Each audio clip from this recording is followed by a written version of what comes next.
raised, and I believe you've also written to your local MP. So the point is that we can do forensics to test for was there an explosion. That's all we need to know, was an explosion. That's all we need to know. We can do that. If you want to have some independent work done, we will. you can do that. It's your prerogative. I would have thought you'd surely need an explosives expert on it, someone who knows about incendiary devices here and examine that scene. Right. The problem being is there's a period of time that's gone since the actual fire itself. So you have a problem of continuity over that period. The other part is that the fire service would indicate if they believe the ignition was malicious.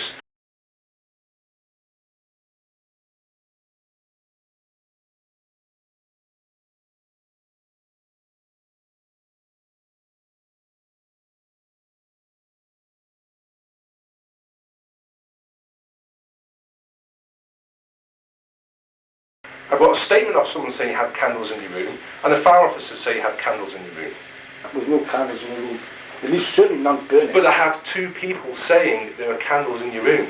There's no candles burning. Who went in it? Nobody could Were there candles in your room? No, there's no candles in the room. Say that? But I have McNeil and the fire officer saying there were candles. How would McNeil know? Because he's been in your room. Exactly. He's not supposed to be in my room. I said Nobody that goes in each other's room yet. They're not supposed to be. She's admitted he's been in my room. I promise you this. If it was thermite or something like that, a thermite flare for example, there'll be traces of thermite in that wood now. They will still be there. You're telling me that if you investigate a murder, someone, the body's found 3 years later, we are not investigating a murder because no one has been murdered. Attempted murder. That's what you purport it to be. Yes. But from the evidence we've been given at the moment, that is not suggested. How do you account for part of the actual rafter being blown away? You've seen the rafter, there's a huge... Right. There's no way a natural fire If you could cause are that. saying that you believe an incendiary device caused a fire in your room, you're perfectly entitled, if you do not agree with what I say, to get someone independent, expert, to look at it. There's a guy, a bomb disposal expert, has watched my film, and he said he thought it was done by... If he's going to put pen to paper, if you wish to get him to put pen to paper, by all means do so. Sure, I would have thought you'd want your own independent explosives expert just to have a look at that. Right. The evidence. The evidence, from what I can see, and this is my opinion because I'm not an expert, is it's not an incendiary device. The opinion of the fire officers that I've spoken to, who are experts in their field, say it is not an incendiary device. So how can it blow away part of the actual rafter, that piece of wood, with an egg-shaped hole? Well, you tell me why it did. What's the difference? Well, what's the difference between an incendiary device causing that and a candle? You tell me. Absolutely. Because it would take days for the candle. Candle couldn't do that. The actual piece of wood would not have a huge chunk missing of it with the two. I would. You're saying that on how a fire develops. But what you're saying to me... Okay, all right. What I'm saying is that the evidence points strongly to the fact that there was... Why does it? Because the damage is localised in that one location, and it was localised at 4 points on the walls. Right. So what's to say it wasn't an electrical fault that's caused that then? Because all the electrics were working. They were working after. All the electrics, the lights all worked after the fire. I put the bedroom lights on, all the electrics were working. You're not an expert, and neither am I. The fire brigade came here, and they didn't even come in the house. They spoke to me in the air. The fire brigade? The fire brigade, two of them. They came in and they said, we've got somewhere else to go. And they were like, they didn't even come in the house. But they've obviously attended on the evening and put the fire out in the room, haven't they? That's the difference. Well, that's a different kettle of fish. If you present evidence... These guys have had 2 previous attempts on their lives, so you wouldn't look at that. In the context of where we are at this moment in time, I have been asked by these gentlemen to investigate the fire at this premises. The thing is, to be honest, it sounds to me like you're trying to find an excuse for this part. Honestly, that's what it sounds like to me. First of all, I'm not your pal. I'm a police officer. Okay. Secondly, I'm impartial. I'm not trying to find an excuse for anything. But if you believe there's a big conspiracy, you could also say I'm a member of the MI5, and this is all a big conspiracy to whitewash this. I would have thought, regardless of the length of time that's passed since the event, forensically, thermite traces would still be there. Yes, if that's but the possible or not. police will not, the amount of money it would cost to do that, which ultimately would take you nowhere, we wouldn't do that. At the moment, we do not have evidence that a crime has been committed. Matt Neal has admitted in front of 3 witnesses it was a listen device put in the night bed. Number 2, he's admitted that it's been in my bedroom to you, right? Number 3, he was the only one with a full set of keys who can get past them dogs. What do you want him to do? Come and give you a confession and fingerprints and sign it in his own blood before you bloody arrest him. Now, the day after that conversation, they rang Alan and Barham up and said, we're going to send a forensics team round. Okay, and the forensics team came round on the 2nd of April, and I was at the house when the 2 forensics guys, so the 2 initial detectives came round with 2 new guys, forensics.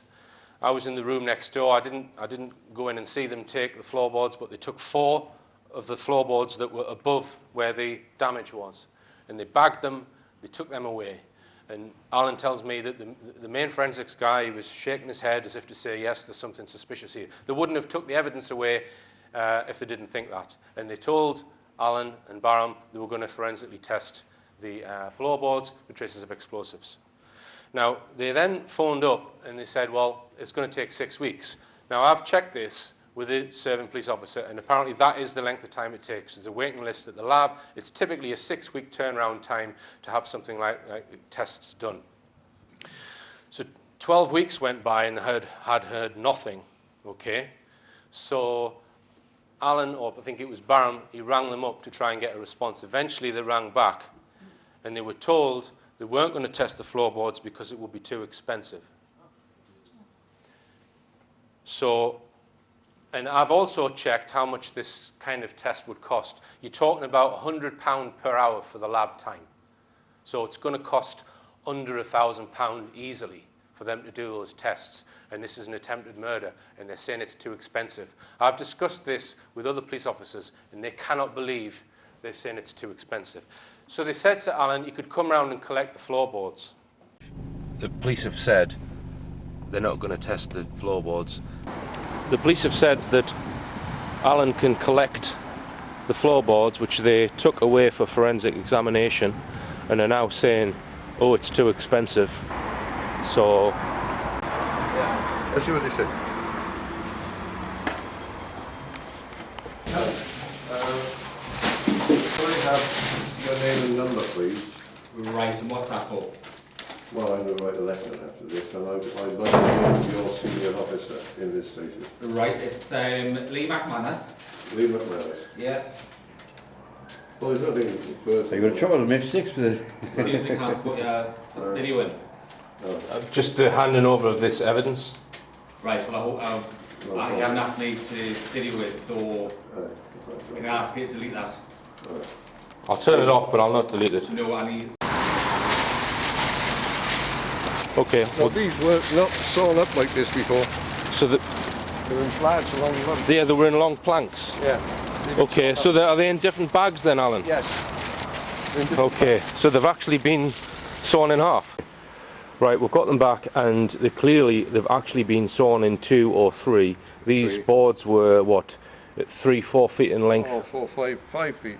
Right. Yeah. Now, I've rang various forensics companies, and I spoke to one guy, and he said, oh, they're nylon evidence bags, and they're specifically for putting fire evidence in because they don't let materials seep through them, kind of thing. And he said what they normally do, he said they come in standard sizes, which is why they cut the wood up. And we can see that the wood was indeed cut. It looks like perhaps by a circular saw. Now, I don't think most police stations have got a circular saw in it. So I think they've probably been sent somewhere where they've been cut up. And he said what they do is, when they do the forensic test, he says they double the bag over at the top and they tie string around it really tight, and that creates an airtight seal. And that's what the bags, you've still got the bags, so they had this airtight seal. And he said then what they do is they cut a very small hole in the bottom corner and they put a probe in to test for the explosives. And I checked one of the bags and it had a little hole in the bottom corner. So we suspect they've tested these floorboards. We don't know that. We haven't got the ability to, we need a forensics team to check to see if a forensics team's been in. I mean, it's just getting ridiculous. So we are seeking to have the tests done on the rafter that's remaining and the other evidence that's still there.